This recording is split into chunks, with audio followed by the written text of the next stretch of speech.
our website, we have a referendum page and we can address questions there also. So if you're out in the community, yes. Could I ask a question? You can ask any question. Okay. I was just wondering on the metal class with robotics, is there prices that are cheap for robotics or real expensive robotics? And are we doubling up on what we could learn at the Fox Valley Tech or the Northeast Technical School? I realize that the kids got to get interested, but do we have to have robotics? Well, I'll hit up metals, and then you can take robotics. So, metals classes, we're not doing robotics, and so I'll let Jody do the robotics, but we're doing machining. So if you go down to the shop, you'll see mills, lathes, plasma table, and the kids work on the mills and the lathes and program a computer to cut on the plasma table.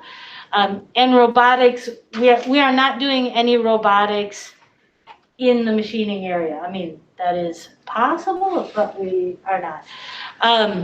So anyway, you will see those there. As far as are we doubling up? I have to say, quite frankly, Fox Valley Tech really likes their connection to the high schools because it keeps high schoolers' minds aware of what's out there. And we can never do what they do. So we can plant the seed and we can help it along, but then it's up to the kids. And I can't do in any area what Fox Valley Tech does. But I will give you an example. In Welding 1, we could give them a credit in safety at Fox Valley Tech. I don't really think that's a good idea, personally, because I think they should get their safety there in the shop that they're going to be in. And if I put that little icon on Welding 1, it'll scare some kids away. So Welding 1, I get everybody. But in Welding 2, there's a little icon for Fox Valley Tech because the kids then are exposed more to it. And we're living up to a little bit of the tech school standard. And we are therefore doing things that we wouldn't otherwise do. For example, in welding, there's spray transfer. It's one of the processes with wire feed welding.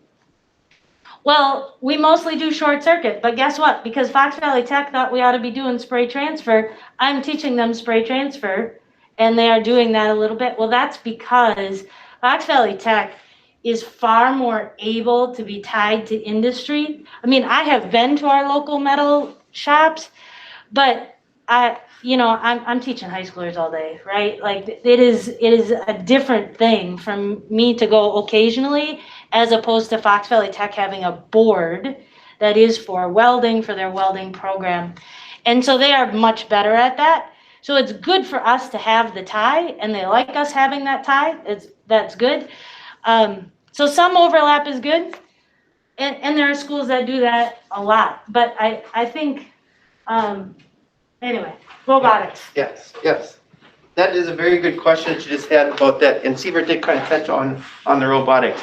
Is to answer your question right up front right away, yes and no. Yes, there is a cheaper way of doing it. There is. There's always a cheaper way of doing it. And my answer to it, no. Everything nowadays in the industries is going to robotics.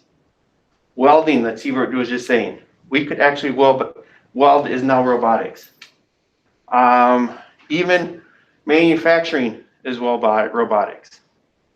Engineering is robotics. You name it, anything, pretty much, any industry has got robotics in it. So that was my vision of starting up, at least get the kids interested in robotics. I started in the high school right away, just brought the VEX brought back with it and just started getting more up to date with the VEX, with the high schoolers. We made one robot, brought it down to the grade school and the middle school.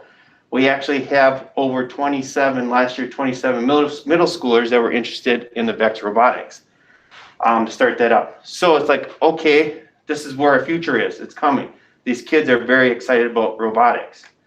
because they understand that this is the future in all the careers that's coming, no matter what. Even in the farm industry, there's robotics going in there.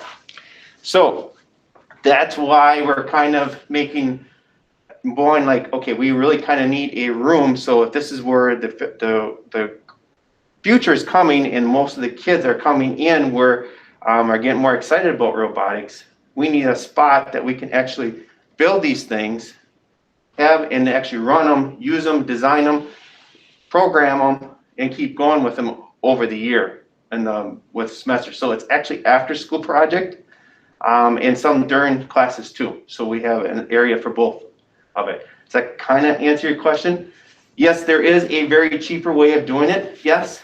Are they going to get the skills that they really need? Not as much as versus where we can get this part of it, and also with the VEX part of it that we're going with. There's also competitions that they can go to, which actually has regionals, state, and worldwide competitions that they can actually do as their clubs. So it's not only are we doing it as a curriculum thing, but then we're also doing it as a out of school type thing, club type thing that they're going and doing competitions. And Jody, as a master electrician, knows his field really well.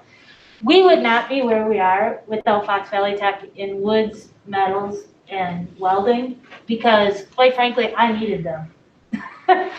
I needed them to learn and to set them, because they know so much, and I can study and I can learn. I mean, like, that's my strength. I will work and I will learn it. But I needed them to tell me what, because I didn't have that. I'm like, and they were really good about that. And I know all those instructors really well, because I would just say, you tell me what, you got the big picture, tell me what I need to know and what I ought to teach, and I will learn it. And they're great. I mean, I have them on my phone. And I can call the welding guy and say, I don't understand this symbol and I need to know why, and you know, and they are great. And so Jody has that background in electricity. Yeah, I don't. Yeah, it's just kind of the opposite. She has the background, so that's why we work really good together. Because I can just do the things. I can have the outside. I can have all those things. I can have the programs. I can write all that stuff. I can actually design the things. I can do all that stuff. But when it comes to the curriculum part of it, that's receiver to my backhand. She can help me up with that. I think it would be interesting someday to know from Fox Valley Tech, because I talk about them an awful lot with kids, if their enrollment has increased from 2019 to say 2025 in these areas, just because we reference it a lot.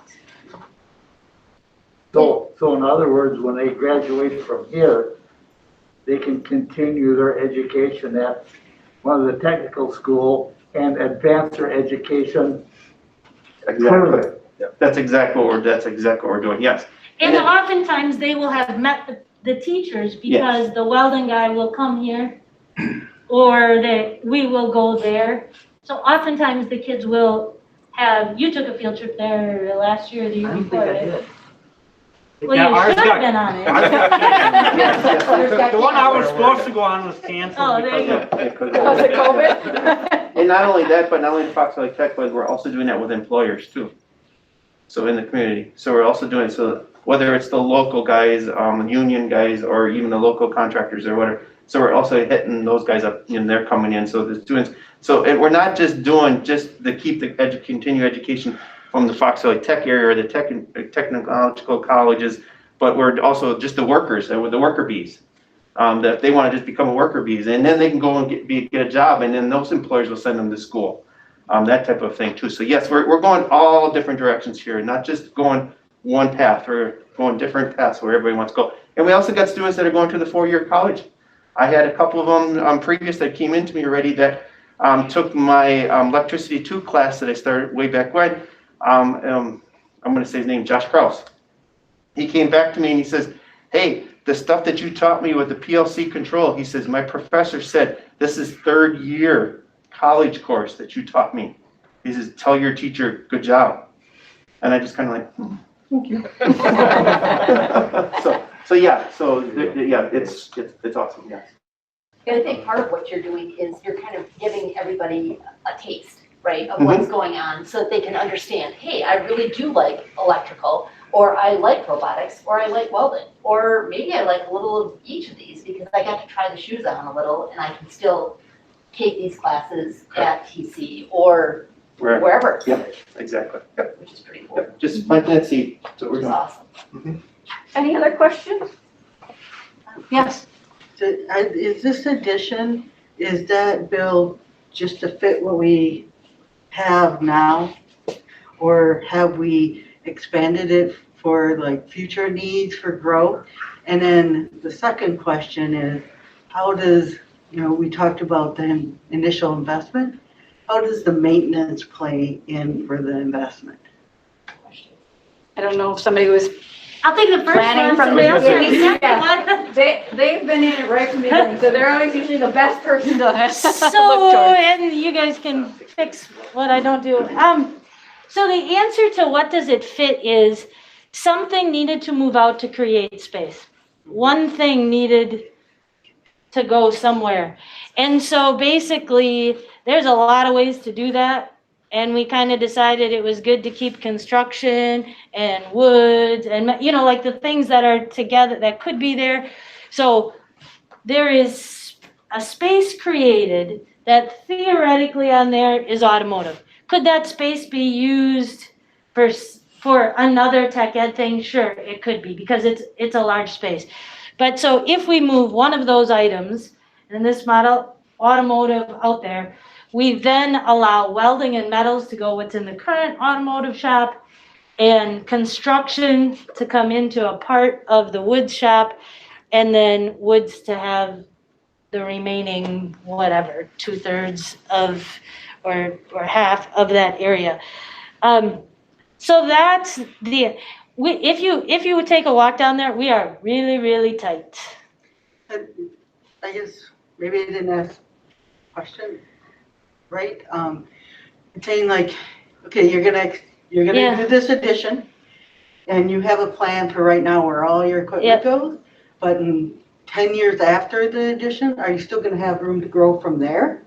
Or I think is we're it gonna okay. just fit what you are planning for this addition? So I think we're okay. We have a plan for 12 welders, which is 24 kids and 12 welding booths. It's hard to, right? It's hard to imagine 20 years down, but to be able to accommodate 24 kids at a time welding is pretty good I have been to 9 different high schools in our area. That's pretty good. Could we always have more? Well, yeah, you can have 18 or 20 and then, but somewhere there's a line. But in comparing to and I have kept files of pictures of all these schools, of the 9 different high schools.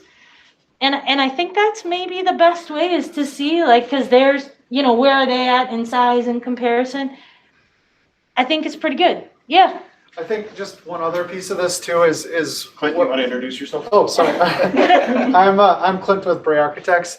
I think one of the keys is we keep talking about curriculum, right? So that, just again, fancy word for a bunch of subject matter, but as they've developed their curriculum, they've kind of been shoehorned into the spaces that they currently have. And this isn't unique to Seymour, but any new tech ed project that we develop, the most important thing is to have that curriculum and then construct your building around that. So I think, and Stacy was, I think, trying to say this is, the number of table saws and some of that other stuff, while very important, is a little bit, is a bit inconsequential to how we're developing these spaces for what they're intended to be used for and how they're intended to be taught. So that's one piece of it. And then I think the other really critical thing is just making sure there's tons of flexibility in it. So we have lots of additional electrical that if something new does come, it's able to be plugged in. To your point, are you designing the electrical exactly for what you have or some of those other systems? So, yes, we're trying to make this very flexible. We're trying to give these spaces specific goals for how they want to teach within them. And then have a little bit extra space. So all of these rooms now have a little bit of, elbow room. There's the other end of it, right? If we build it for a bunch of future stuff that never comes, then, are we being good stewards of the taxpayer money? So that's kind of the thing we always kind of have to juggle with these types of projects is wants and needs and practicality, so. The maintenance piece, I guess. Yep. Second question was, how are we going to maintain it? Yeah, and Have we thought about that and moving forward? Yes. I guess maybe a clarification when you're talking about maintenance, is that the upkeep of the equipment or the physical cleanliness of making sure it's all running? The upkeep of the equipment, whenever you add something new, it could be that you're adding costs just even in heating, but it could be you're reducing costs because it's all newer and you have newer technology and it, you got newer welding equipment, I don't know, and you're actually getting money back from this investment. So I was just wondering how it related to, are we gonna be paying more for it, or is it gonna be a good return on our investment? Beyond, it's a good return on investment for the student. Right, no, I get that. Yeah, the number one would be like our current dust collector is one I'm thinking of. Is in bad shape. Stacy's out there a couple times a week trying to fix it and maintain it. With that, in part of this project would be to get one that's more efficient, so that we're drawing more of the stuff out. So that would be helpful. In our budget that I'm working on, that's due real soon to Pete, is, especially in tech ed, is a repair portion. So I get the budget of what we have to deal with our, where we can spend the money. And part of that is the repair of having a gentleman from whatever the company is that comes in and sharpens the blades and our joiners and planers and does all the other equipment that we have down there with the lathes and the machining. So that's factored in as just a part of the process that we do. So you don't have visibility to if it's gonna be incremental extra costs or I don't. increase at this point? Yeah, I don't see anything that we've done is going to be an additional cost for the upkeep or any of that. No, because we are currently maintaining the space. The extra space that's on there is not going to be that much more to what we are currently, as far as cleaning and maintaining the entire building, we do that right now. So over the last 3 or 4 years, they've upgraded most of the equipment, and that's kind of what you're talking about. So the welders are newer, the lathes and mills are newer, the table saws and the joiners and all that are new. They stuck all that new equipment in there. That's already in there. The problem is not so much the equipment, the problem is the place to put that equipment. Okay. So we're maintaining on the equipment. And actually, it's gonna be lesser because of Jody selling the tiny hoses as far as curriculum wise and supplies. I know that those kind of costs come out of budget associated with that as far as, the pieces that you use, the shingles and all the other things, you can kind of save some stuff, but that's not renewable. And I don't know what this costing structure, but that tiny house will be a revenue stream associated with funding Right. those pieces. So. Yeah, there's significant dollars to be saved in that home construction project, because essentially you're throwing like a third of it away every year, and you would have to throw none of it away because you'd sell it. So there is some real dollars to be saved there. And then come back to it. Right, and then you reinvest it for the next one. Yep. Do we answer? I don't want to leave you short. Do you have a question? I do. Yeah. In general, we know what the 8th grade class is for 2025. In general, what is the growth going to be for, some of those classes? Yeah. And then what do you traditionally see? Do you see that, a subdivision coming up where you get a bigger chunk of people moving in? Do you anticipate any of that? Where are you at with enrollment? So we are still in a declining enrollment district. I actually just looked at the numbers today. You sent out the email. Yeah. That's what turned around. So it looks like, I went out 3 years today for enrollment, and it looks like at those end of 3 years, we will flatten a little bit. The reason we're declining enrollment is because we're graduating a large class of about 170 and our incoming class is about 140. So it's not that we're, Sort of what I was asking. right. So, and our, In 5 years, are we already bloated? right, and our bubble class is right about in the end of 5th, 6th, 7th, 8th grade is about when we're starting to see those changes. So like I said, in about 3 years, we would expect to level off, but until then, we probably will lose about 30 to 40 students a year, which would be, so we'll probably still reduce about 100 students, 150 students over the course, Okay. probably 200 over the course of the next couple of years. Okay. Um, So it's, in general, the space is you're gonna be able to breathe a little better, Yes, you know, yes, in here. So it's not something that you know, in the future, this should accommodate some of that. right, right. We will have some additional spaces, And the yes. difficulty is it's specific space. It's not like we can take a math classroom and turn it into tech ed. Mhm. Tech ed is truly unique in that area, akin to like band. You know, you can't take a math room and make it a band room, but I can take a math classroom and make it an English classroom real easy. But I think Clint addressed it. I think in the planning, I think, Beth, you had a good question. It's like, we're planning for now, but we also have been they have been very thoughtful in, we don't want to get a situation like we were in 20 years ago. It was plenty of space and everything has gotten bigger, the machines, right? And so we need that. So the flexibility around it is what's really important for us, because we do not know what it's going to be like in 5 or 10 years. We don't know how many students we're going to have in the classes. We don't, it could increase or it could decrease, but the space will be flexible and designed for these types of classes, not designed as a classroom like for our math classrooms. Because all of our other areas, you've seen, our library, we've had to change it. If you remember, it was broken up. Now it's a big space, but we still can use it. Our art classrooms have changed. Again, it's space specifically, and I think that's what this design is really meant for. It may not look exactly like this in 10 or 15 years, but the space will be very well designed for wherever it goes in the future. Around the electrical things, around, the big doors that will open and close so we can get big equipment in and out, and the auto tech. So it really was designed from that way of thinking also, even though it is designed currently for what we currently have too. So, other questions? All right, then again, if you would like a tour, we will have a group that will take you on a tour. Or if you have questions for Clint, who's the architect, he's here. Pete's here for business. If you have more financial questions specifically, or Tom for anything else about high school and space here, we are around to answer questions. Thank you for coming, and get out and vote in April. Biggest thing is get out and vote.